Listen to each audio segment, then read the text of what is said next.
Hello everyone. Today we'll see how we can do division in Excel. So let's start. We will do it on this data. Here, total salary of a particular employee is given. He earns 50,000 per month.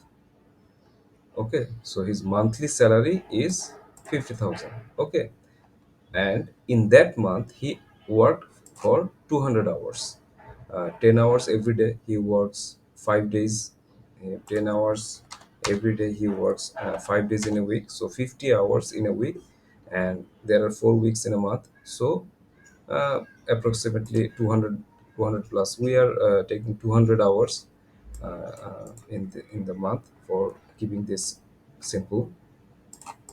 Okay, so total salary is 50,000 and hours worked is 200. So we want to know that how he earns per hour. Okay, how much he earns per hour. So how we can do that? We want to keep this value here. Start with the equal sign.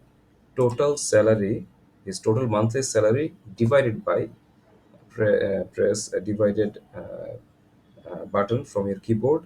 Then total hours worked in that particular month. Okay, I'm selecting that and pressing enter.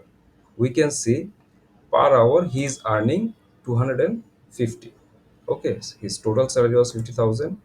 He worked 200 hours in that month, and by with the help of this two data we can see that he is earning actually 250 per hour uh, in that organization. Okay, how we can do that?